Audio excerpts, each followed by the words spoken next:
En réalité, l'être humain est ce qu'il est. Lorsqu'on lui donne des pouvoirs, il sait en abuser.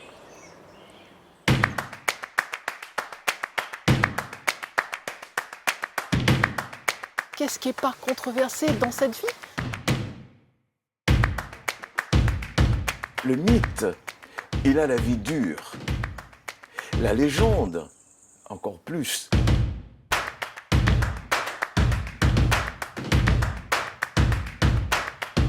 Il parle de ces esclaves qui vivaient dans un doux esclavage.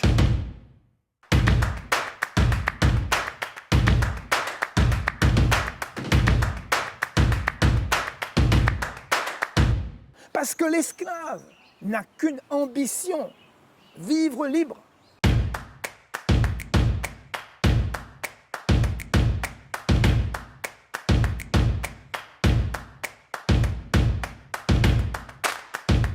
Jusqu'à maintenant, en France, on ne parle pas de traumatisme historique et pourtant il y en a.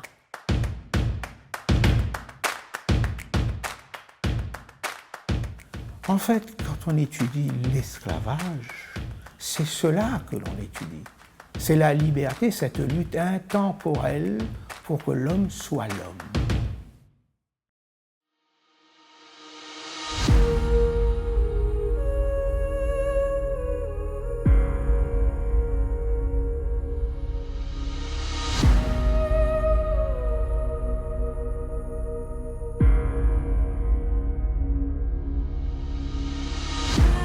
Le 10 mai 2001, la France vote la loi reconnaissant la traite négrière et l'esclavage pratiqués par les Européens entre le XVe et le XIXe siècle comme un crime contre l'humanité. Crime lèse-humanité avait déjà dénoncé le député Thuriot à l'Assemblée nationale en 1794. Ce sont, en effet, plus de 12 millions d'hommes, de femmes ou d'enfants d'Afrique et de ses abords qui ont été déportés, dont 1 250 000 par la France. Cette histoire mondiale de l'esclavage est parfois encore réduite à celle d'un commerce dit triangulaire entre l'Europe, l'Afrique et les Amériques. Un commerce triangulaire que des générations d'élèves ont tracé et continuent de tracer sur leurs cahiers. Et l'océan Indien dans tout cela. Lui qui fut le premier océan du monde par l'intensité de son trafic bien avant la colonisation par les Européens. C'est l'histoire de cet océan, rendu invisible dans l'histoire de l'esclavage, que je vais vous raconter. C'est mon histoire, celle d'une île isolée, à 900 km à l'est de Madagascar, à plus de 9000 km de la France. Je suis Bourbon, peuplé depuis 1663. Je suis La Réunion. Je suis, depuis 1946, un département français. Inscrite le long de mes rivages, au cœur de mes pitons, cirques et remparts, c'est l'histoire d'individus dont l'humanité fut niée, mais qui ont pourtant posé les fondations de la société réunionnaise.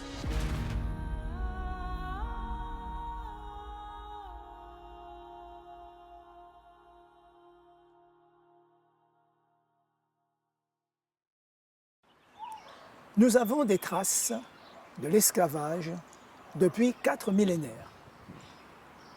L'esclavage est donc un système ancien qui a été pratiqué durant l'Antiquité par les Égyptiens, les Grecs, les Romains.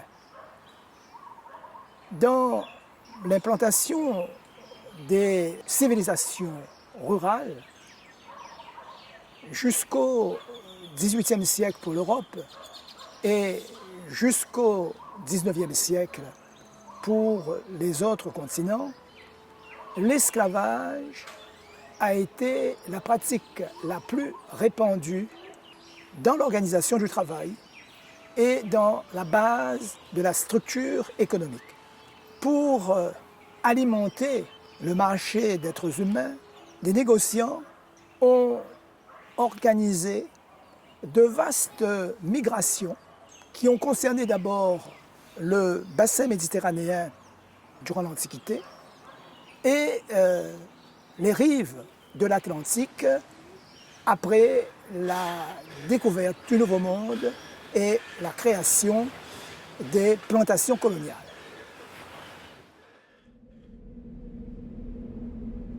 L'esclavage reste l'esclavage. Mais dans les Mascareignes, en particulier ici, à Bourbon, il n'était pas le même que celui des plantations américaines. Sa forme a été influencée par l'histoire ancienne des sociétés de l'océan Indien et par leur rencontre brutale avec la colonisation européenne. Les esclaves déportés par les Européens venaient de régions où l'esclavage existait déjà. Ainsi, à Madagascar ou sur la côte est de l'Afrique, la plupart des femmes réduites en esclavage devenaient concubines, domestiques ou travaillaient dans les champs, les mines ou l'artisanat. L'esclavage que nous étudions et dont nous parlons, vous et moi, c'est un esclavage issu de la géographie, c'est-à-dire c'est un esclavage qui a vu le jour après 1492, c'est-à-dire quand l'Europe a rencontré la géographie des pays chauds. Parce que l'esclavage existait auparavant, au cœur même de l'Europe. Ésope fut esclave. Un certain nombre de philosophes et de pédagogues enseignants de la Grèce antique étaient esclaves. Il y a une nature de l'esclavage issue de la géographie qui voit le jour à partir du XVe siècle. C'est de cet esclavage dont nous allons parler, l'esclavage européen délocalisé dans les terres chaudes tropicales, et c'est la géographie qui est le moteur de la mise en place de ce système esclavagiste. Ce système esclavagiste, à la différence de l'esclavage antique, repose cette fois-ci sur la différenciation de la couleur. Donc il faut rappeler que l'esclavage a toujours existé en soi. Mais la racialisation de l'esclavage a débuté avec la traite arabo-musulmane, la traite subsaharienne, avec la violence, des castrations, etc. pour les eunuques. Puis cette racialisation s'est accentuée avec le Code noir. Et elle a été légitimée par la biologie, par la science au XIXe siècle. Donc ce qui veut dire que la science a reconnu l'infériorisation des Noirs. Donc ce qui a légitimé la relation de violence maître-esclave, dominant-dominé, puisque et violence psychologique, notamment à travers l'humiliation. Malouya, ou même la fiwa moins, de malouya mou, ou même pouguetta moins. Fais-nous citer la tombe si nous passons. Monsieur Guinga dans l'air, le bonnes étoiles y brillent, sous mon qui ou comprend l'histoire longtemps. Alors, écoute même, arrête la dit la fée et rôde pour comprendre.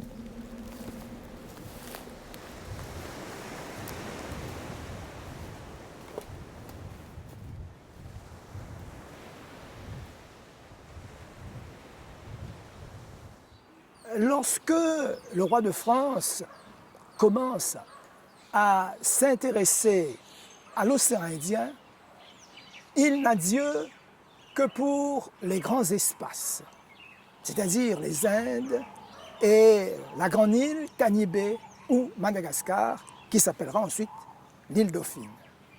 Les petits espaces ne l'intéressent pas vraiment et il ne projette pas de les peupler et de les mettre en valeur. En 1664, Colbert va créer une société de marchands, la Compagnie française des Indes orientales, et le roi va accorder toute latitude à cette société pour administrer l'île Dauphine et les îles circonvoisines en son nom. Tandis que le commerce des esclaves fait par les Européens dans l'Atlantique commence dans les années 1440, celui en direction de mes côtes n'émerge qu'à la fin des années 1660, avec 2 siècles d'écart. Les routes empruntées par les navires négriers ne sont pas les mêmes. Contrairement au commerce triangulaire atlantique, ici, la traite a débuté par des échanges occasionnels entre les colons de mes rivages et les trafiquants d'esclaves de Madagascar. Ce n'est qu'en 1718, près de 60 ans après l'arrivée des premiers colons, que la Compagnie orientale des Indes, chargée de mettre en valeur mes terres, a officiellement encadré ce commerce. Le roi de France, lors de la création de cette compagnie, va autoriser les colons qui s'y installent à Madagascar à se marier aux femmes malgaches à condition qu'elles soient converties au catholicisme. Et comme les Français vont être ensuite chassés de Madagascar, ils vont se replier ici, à l'île Bourbon, où ils vont recevoir une concession. Et la première société bourbonnaise est donc une société métissée. Mais à l'époque, les lois de l'hérédité ne sont pas connues, les lois de Mendel ne sont pas connues.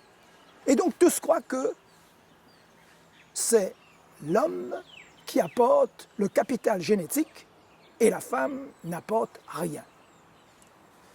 C'est bien que les couples de Français et de Françaises qui verront ici les couples mixtes avec des enfants métis vont être malheureux.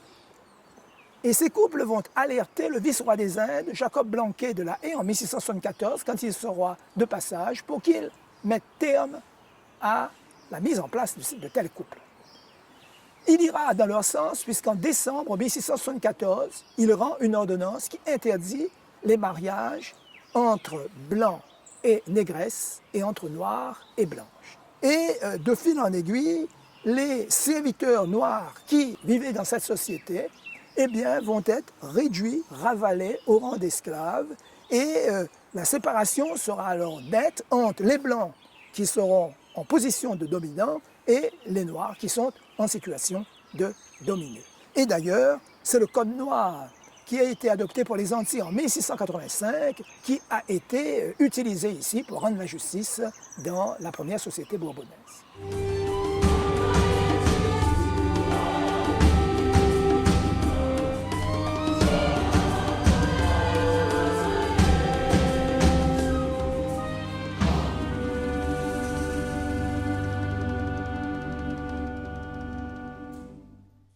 À moi-même le femme, le bonhomme, le kaniki.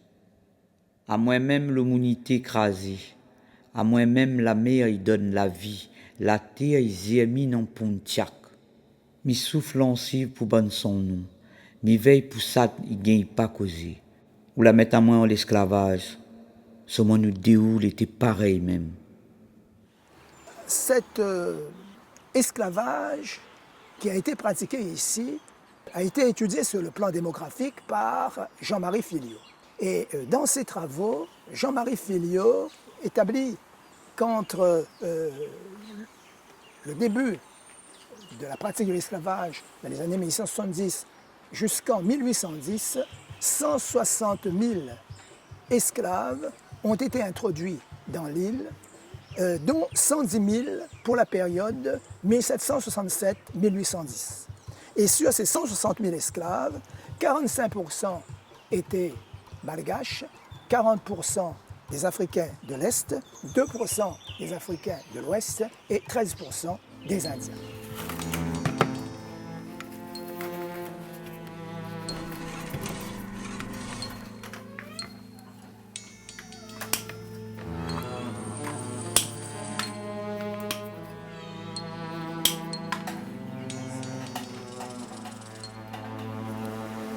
J'aurais aimé te parler, Marie-Anne-Thérèse Ombline, dit Madame Desbassins.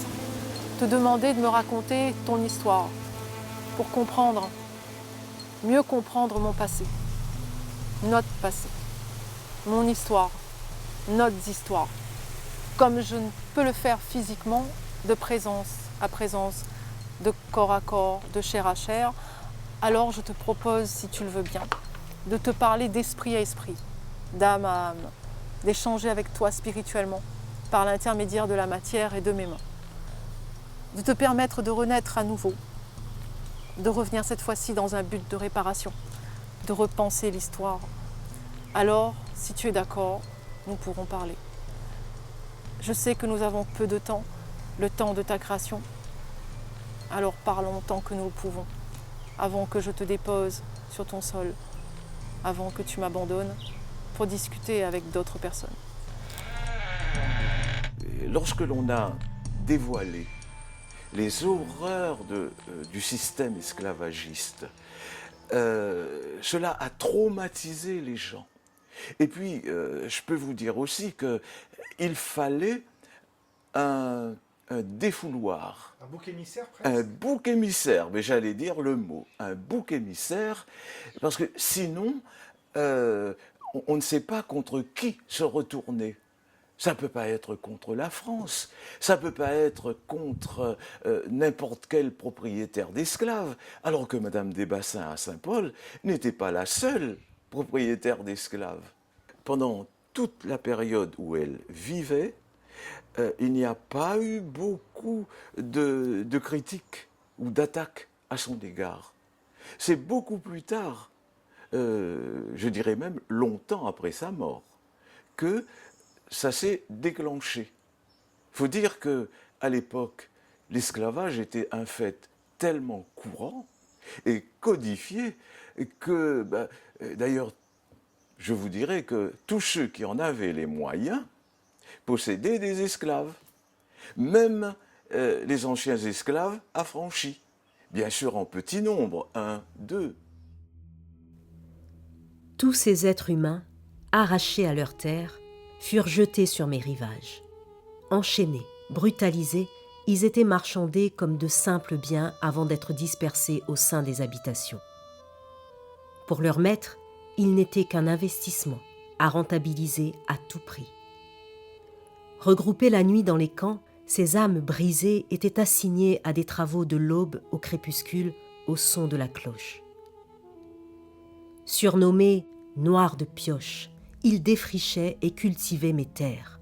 Ils pêchaient dans mes eaux, construisaient des habitations, érigeaient des infrastructures, transportaient des marchandises.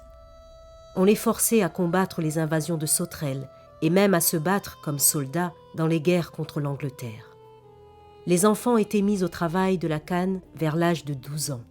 Les vieillards, épuisés par les années, surveillaient les champs et les bâtiments.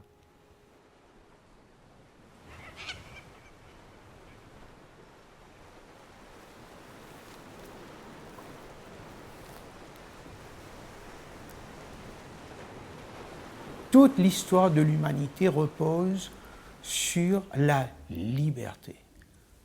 Tous les mythes, toutes les mythologies, toutes les religions abordent l'affranchissement de l'homme, la liberté de conscience, la liberté de penser. Prométhée qui vole le feu, Adam qui veut acquérir le savoir, avoir cette liberté de penser seul, sans la transcendance. En fait, quand on étudie l'esclavage, c'est cela que l'on étudie. C'est la liberté, cette lutte intemporelle pour que l'homme soit l'homme. Les historiens qui ont étudié les esclaves au travail se sont appuyés sur les écrits des voyageurs et les rapports des administrateurs. Et influencés par ces documents, ils ont considéré que ces tâches étaient réparties en fonction des aptitudes physiques des esclaves. Or, si on prend l'Asie du Sud-Est, l'esclavage est plutôt urbain et domestique, par nature. Et donc, lorsque les tâches ont été distribués par les employeurs, par les esclavagistes, ils ont forcément tenu compte des compétences et des savoirs apportés par ces esclaves, et non pas en fonction uniquement des aptitudes physiques. Et c'est pourquoi vous avez un certain nombre de Malais, d'Indiens, etc., qui étaient domestiques, davantage d'Africains qui étaient affectés aux travaux des champs, Donc c'est davantage dû à la pratique de l'esclavage qui avait cours dans les espaces de recrutement, mais non pas uniquement par rapport à leurs éventuelles aptitudes physiques. Lorsque les maîtres et les gouvernants se sont entendus pour diversifier les lieux de recrutement des esclaves, ils ont agi de la sorte pour diviser cette population dominée et mieux régner. Cela a donné quoi dans la pratique? Une multitude de langues qui étaient parlées et la communication étant difficile, cela a entraîné un climat de grande violence qui a été, sur le plan linguistique, atténué grâce à l'apparition de la langue créole. Chacun va apporter une parcelle, mais personne ne pourra revendiquer l'essentiel. C'est une langue qui permet de communiquer entre esclaves, mais aussi avec le maître. Donc le maître a apporté des ingrédients, les esclaves malgaches, les esclaves africains également.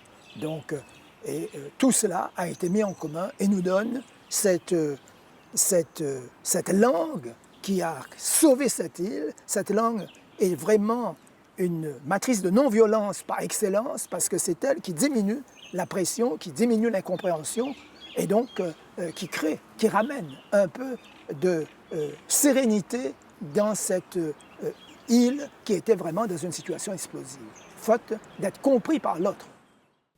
Certains esclaves, jugés plus dociles ou plus habiles, étaient dévolus aux tâches de confiance, commandeurs supervisant leurs pères ou gardiens protégeant les récoltes.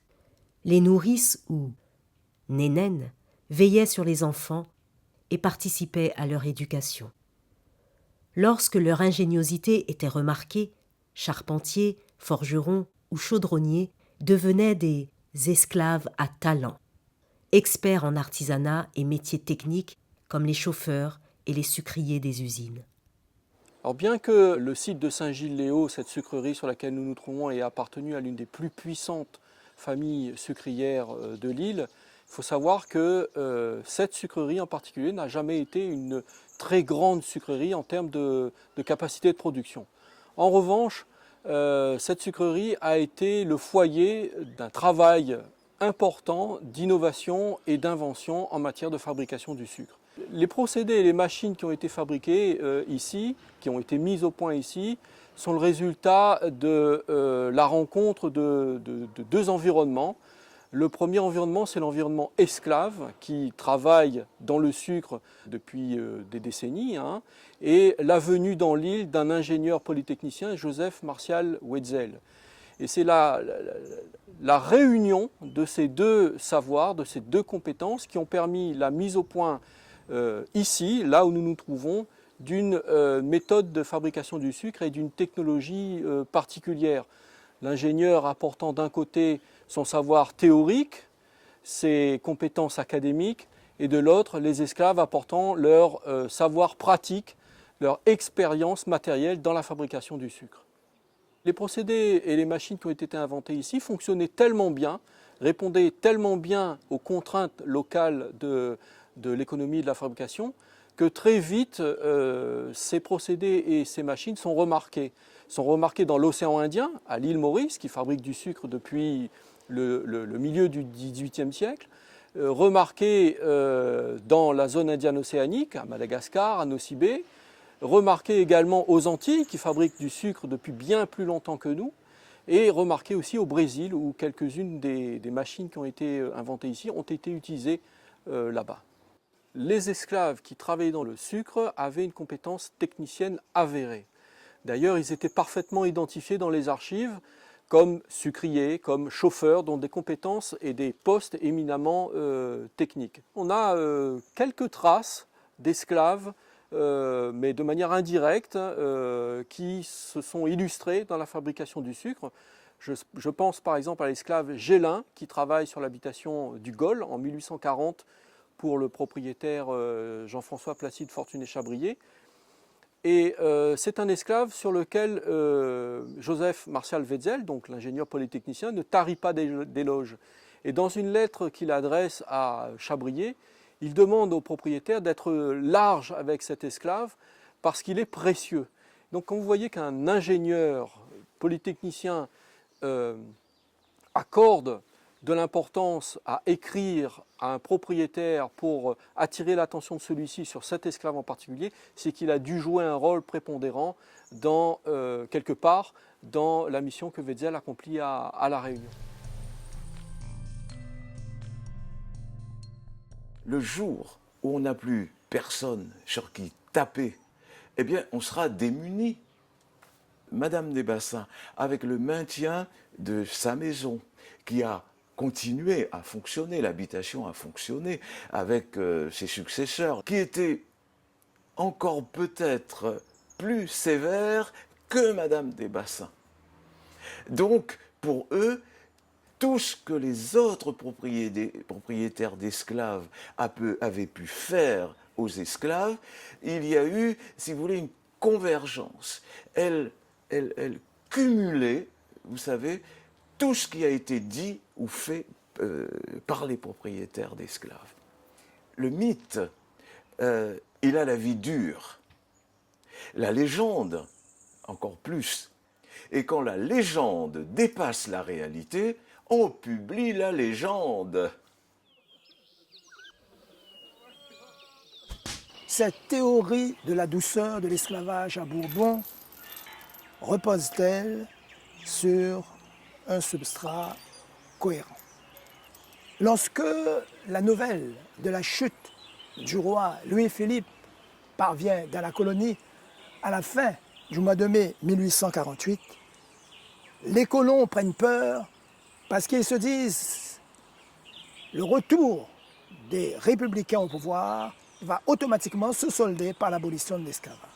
Ils prennent peur et ils croient que les esclaves vont mettre la colonie à feu et à sang. Eh bien, lorsque le 20 décembre, l'abolition de l'esclavage se passe sans effusion de sang, sans mise à feu et à sang de la colonie, il n'a pas été trop difficile de faire croire que cet heureux résultat était à mettre à l'actif des maîtres.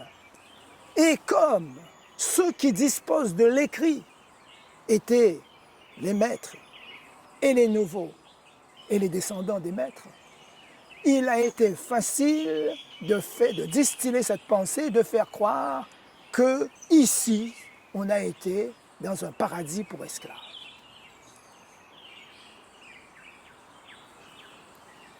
En réalité, l'être humain est ce qu'il est. Lorsqu'on lui donne des pouvoirs, il sait en abuser.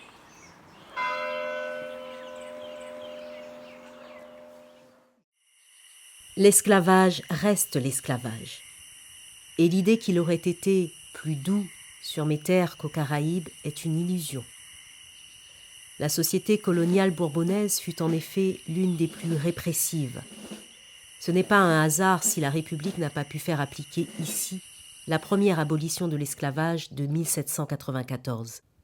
L'encadrement des esclaves est si strict que les révoltes d'envergure sont rares. Mais ne vous y trompez pas. Ils résistent de 1000 façons. Les vols commis par les esclaves pour améliorer leur quotidien représentent la moitié des actes judiciaires engagés contre eux. La colère conduit également à la violence physique. Environ 20% des actes de rébellion prennent la forme d'agression, allant parfois jusqu'au meurtre. Que les victimes soient des pères ou des maîtres, ces actes sont réprimés avec une brutalité extrême.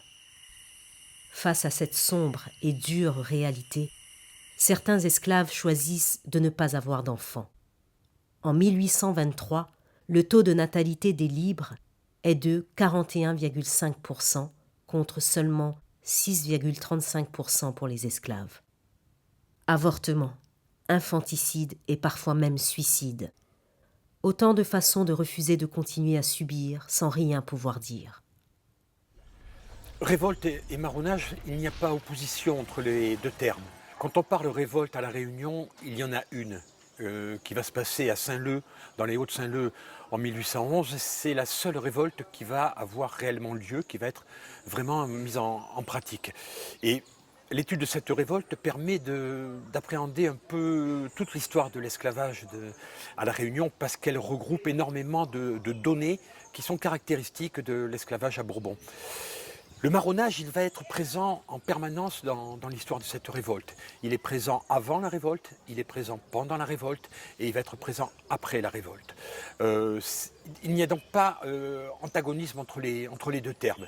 Le marronnage, c'est plutôt une action individuelle où on fuit en général vers les hauts, en cachette, en missouk. La révolte, c'est l'inverse. On descend. On va descendre vers les habitations, on va descendre vers les libres et on fait du bruit. Et on est nombreux, ce n'est pas individuel. Donc c'est une fausse opposition parce qu'en vérité, quand on regarde la réalité de cette révolte, de cette insurrection, on constate que les principaux chefs de la révolte ont été marrons juste avant la révolte. Que pendant la révolte, ils vont déferrer, c'est-à-dire ils vont enlever les fers, détacher des marrons qui étaient sur les habitations, et qu'après la révolte, certains vont fuir et vont partir marrons. Ce qui fait que donc ces deux situations a priori différentes vont quand même se regrouper tout au long de cette insurrection. À La Réunion, hors Église ou dans l'Église, il y a deux personnages d'héroïcité sociale. Un, le marron, c'est-à-dire celui qui risque sa vie pour la liberté, et le prêtre réfractaire, le prêtre abolitionniste qui va enseigner sa foi. Et nous connaissons peu ces prêtres. Jean Lafosse a été tenu donc à l'écart. Lafosse, le curé de Saint-Louis, a été le premier député-maire de Saint-Louis. Jean Lafosse a été un curé abolitionniste. Eux, détenteurs du savoir, il n'en avait pas d'autres. Les détenteurs du savoir étaient les clercs, c'est-à-dire les gens d'église. Eux ont pris le risque, le père Levavasseur, le père Lafosse, le père Joffard, qui était même candidat aux premières élections législatives de 1849, eux ont pris le risque d'enseigner l'humanité, l'humanisme. Même bon corps qu'on y est, même le os brisé, l'esprit rompt en marronnage d'un piton si à quelque rempart. Dimitil, en chien, si mon def, si la hausse, nous l'a ensacré bonnes ancêtres, d'un zombilique là. Marianne, Eva, Simon Gavol, Salave, nous la mettons en l'air bonne gilette, pour donner naissance à notre nation, pour soubattre en Paris, pour nous ne perdre pas l'espoir.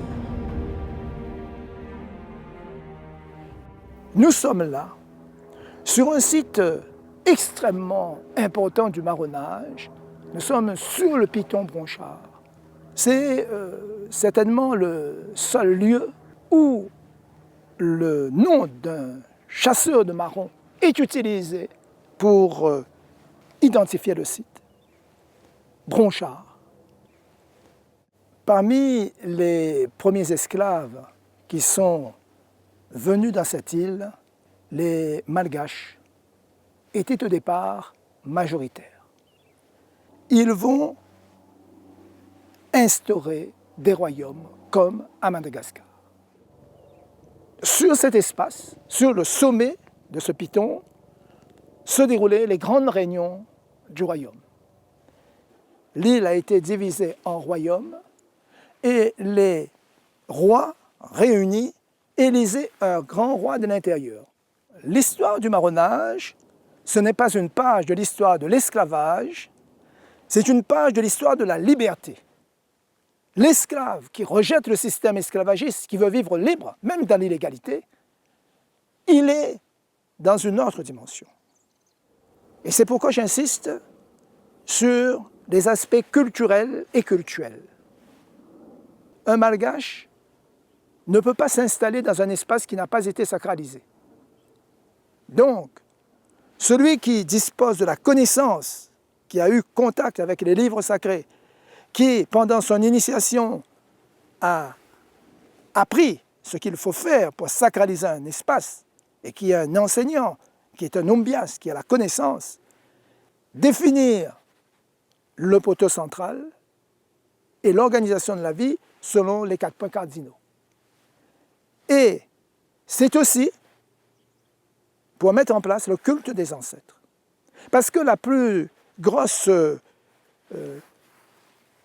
plus gros traumatisme subi par les Malgaches qui ont été pris dans le circuit de la traite pour être vendus ici ensuite comme esclaves, eh bien, ces Malgaches craignaient, quand ils étaient à fond de cale, de mourir loin du tombeau ancestral. Parce que si le rituel ancestral n'est pas conduit après la mort, eh bien, l'âme est condamnée à errer. Cette dimension-là, c'était une grosse dimension de leur vie. Ça occupait une place centrale. Le culte des ancêtres chez les esclaves, que ce soit malgaches ou africains, ça occupe une place.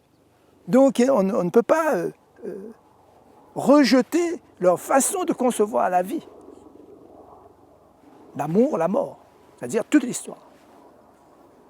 L'abolition de l'esclavage de 1794 est directement liée à la révolte des esclaves de l'île de Saint-Domingue. Bien que dès le début de la Révolution française, l'idée de l'abolition est posée, et malgré la Déclaration des droits de l'homme et du citoyen de 1789, eh bien, il est nullement question d'abolir l'esclavage dans les colonies. En fait, dans cette période, l'île de Saint-Domingue connaît un soulèvement d'esclaves depuis quelques décennies. Et dans cette situation de guerre civile, l'Espagne et la Grande-Bretagne souhaitent profiter de la situation pour récupérer l'île aux mains des Français. Et les 2 commissaires de la République qui sont envoyés sur place vont prendre une décision totalement inédite, sans concertation avec Paris, de décider l'abolition de l'esclavage. Et c'est cette décision, donc sans concertation, qui n'est pas acceptée par les planteurs, par les propriétaires terriens. Voilà la raison pour laquelle l'Île-de-France, Bourbon et puis même la Martinique refusent l'abolition de l'esclavage de 1794. Menacés par l'abolition, les colons de Bourbon sont prêts à tout pour préserver l'esclavage. En 1799, certains proposent une déclaration d'indépendance. Puis, profitant de la guerre avec l'Angleterre, ils envisagent même de se rattacher à la couronne britannique. L'annulation du décret d'abolition par Bonaparte en 1802 est pour eux un soulagement éphémère. En 1815, les vainqueurs de Napoléon s'engagent au Congrès de Vienne à abolir la traite négrière. 2 ans plus tard, en 1817, Louis XVIII impose la mesure à toutes les colonies françaises. Cependant, les colons, avec la complaisance de certains juges, poursuivent clandestinement la traite, défiant ouvertement l'autorité du gouverneur. Face aux obstacles, un compromis qui ne met toutefois pas fin à la traite est trouvé. Bourbon peut faire venir des travailleurs sous contrat.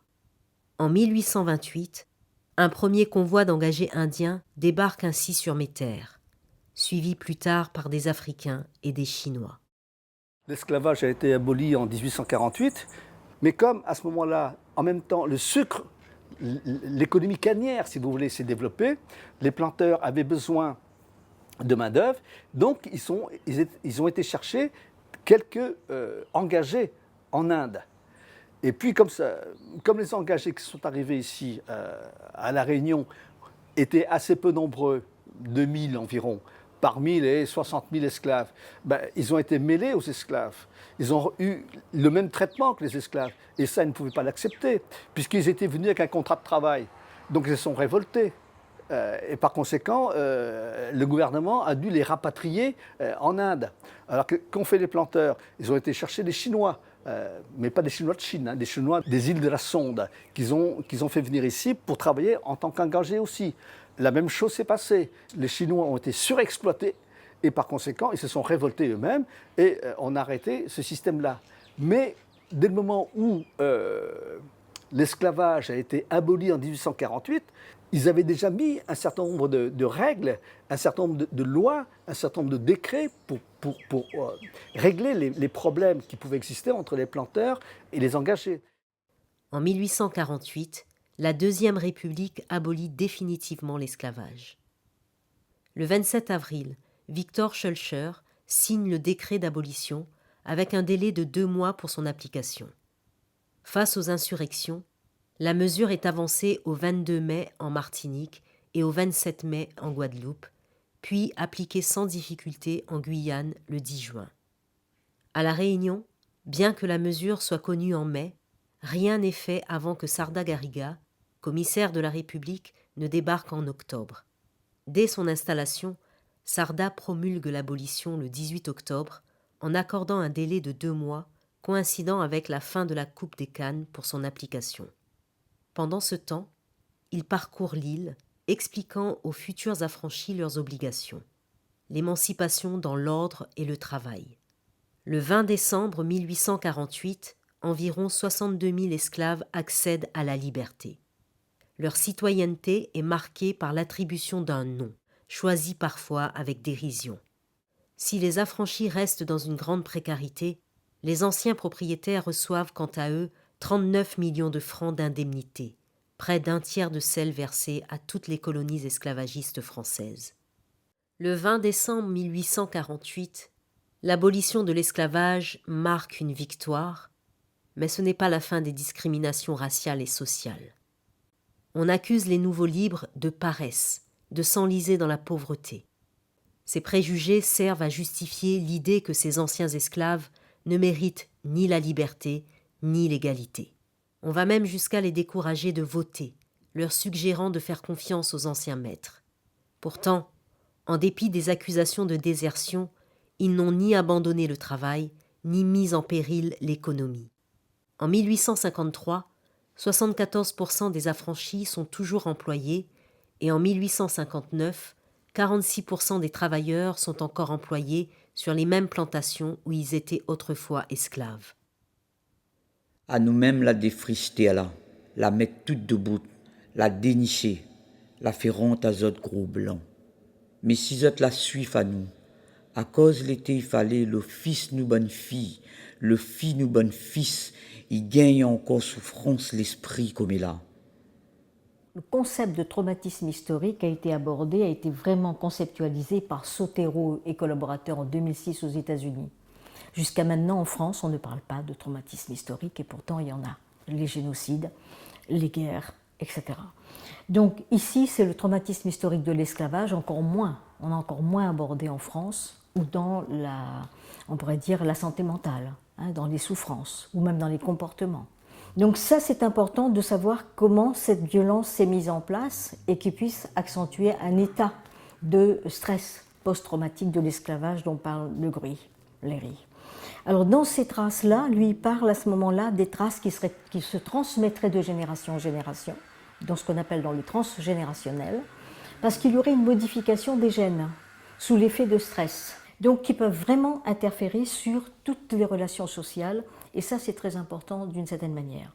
Vous savez, jusqu'à aujourd'hui, à La Réunion, le blanc n'est plus joli. Pour une maman qui va avoir un enfant, si le marmaille il est un peu clair, elle est plus jolie.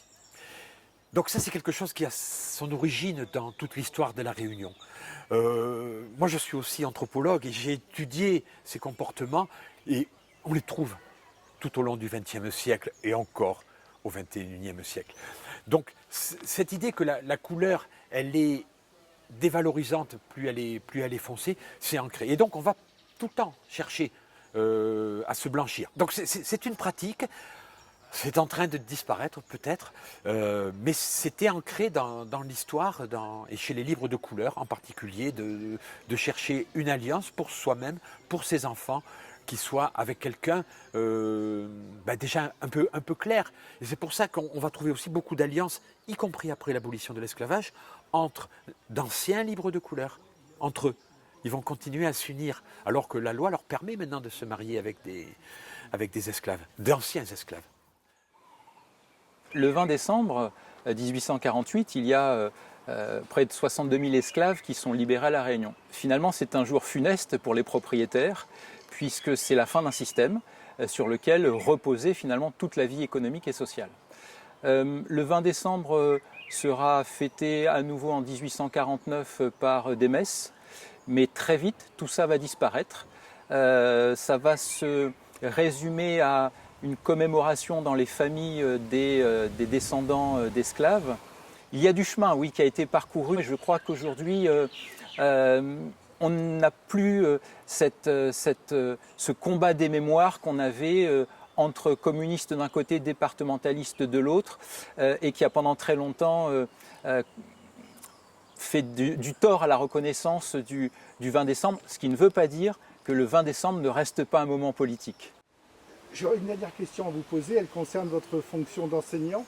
Avez-vous vu une évolution chez vos élèves par rapport à cette date? J'avais des rires il y a 10-15 ans, mais qui étaient, je trouve, plutôt des rires de gêne.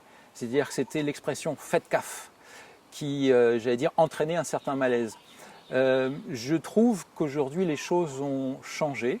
Il y a beaucoup de choses qui se font au niveau des collèges. Il y a un concours qu'on appelle la Flamme de l'égalité, dans lequel on retrouve des établissements du primaire, du collège, du lycée. Mais globalement, la connaissance de leur histoire par les élèves réunionnais reste très faible. Ce qui ne veut pas dire qu'on ne leur en parle pas. Mais j'ai eu cette année quelque chose qui m'a redonné espoir. C'est que j'ai une élève de terminale que j'ai en cours qui est venue me voir en me disant « Monsieur, on ne nous parle pas assez de notre histoire, est-ce qu'on pourrait faire quelque chose pour la dernière semaine de décembre? On aimerait l'appeler semaine août Kiltir et on aimerait que vous nous fassiez une conférence. » Donc voilà, je me dis que les graines qu'on sème aussi, elles servent à ça.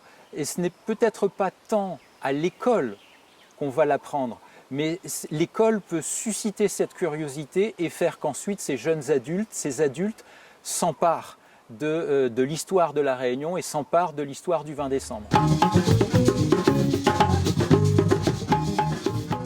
Ça faisait 15 ans que je n'étais pas allé au musée de Vilaine. Et à l'occasion de ce 20 décembre, j'ai redécouvert le lieu et aussi redécouvert l'engouement. Ce qui m'a surpris, c'est le nombre de personnes qui étaient là, présents, à venir commémorer finalement la mémoire d'un moment. C'est une très dure période d'esclavage à La Réunion. C'est probablement plus que des blessures pour les descendants. Mais je me dis peut-être qu'à partir de ces blessures, on peut reconstruire mieux. Pour donner un exemple, dans l'art, et pour faire une différenciation, quand vous cassez un vase, habituellement, c'est cassé, on prend les 1000 morceaux, on les jette. Au Japon, l'art kintsugi, l'esprit kintsugi dit que non, on va reprendre tous les petits morceaux, donc toutes les petites blessures, toutes les grandes blessures, et on va recoller morceau par morceau le puzzle de l'ancien vase. Bien sûr, c'est long, bien sûr que c'est dur, mais patiemment, l'artiste il reprend le vase, il met des fils d'or qui servent à coller et à recoller les morceaux. Et finalement, après quand il vous présente le nouveau vase, c'est plus beau. Peut-être que pour les Réunionnais, ça peut être ça. des blessures d'avant, on se reconstruit et on fait quelque chose de plus beau, de plus fort. Et Villèle peut être le symbole de ça, de cette reconstruction. J'ai un père congolais, une mère réunionnaise et l'ensemble de mon enfance s'est passé en métropole et une deuxième partie à voyager un peu dans différents coins. Et là, depuis 2 ans, La Réunion, pour la première fois, j'ai fait quelques vacances, pas beaucoup, mais pour la première fois, depuis 2 ans, je suis à La Réunion et je vis ici. Tu connaissais ce site? Non. Déjà? C'est la première fois que C'est la première fois que je viens à Villèle. Ouais. Ouais. D'accord. Alors? C'est extraordinaire, parce que surtout sur une journée comme celle-ci, c'est extraordinaire. Les regards des gens, c'est comme si le sol il dégage quelque chose.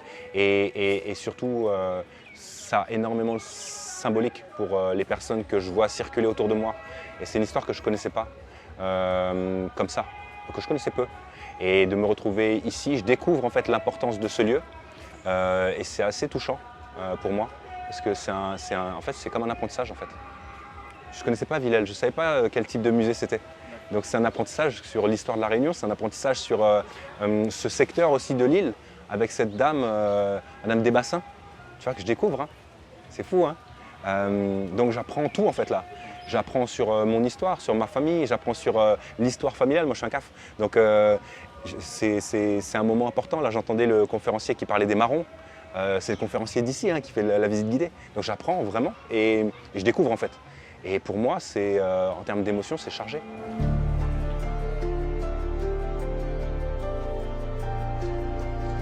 Élie, Jacob, Fiessi, Edmond Albius, Lisley Geoffroy, Marianne, Simon Gavol, Eva, et tout mon bon sœur, ils se battent ensemble, fait grand désordre pour oublier pas nous.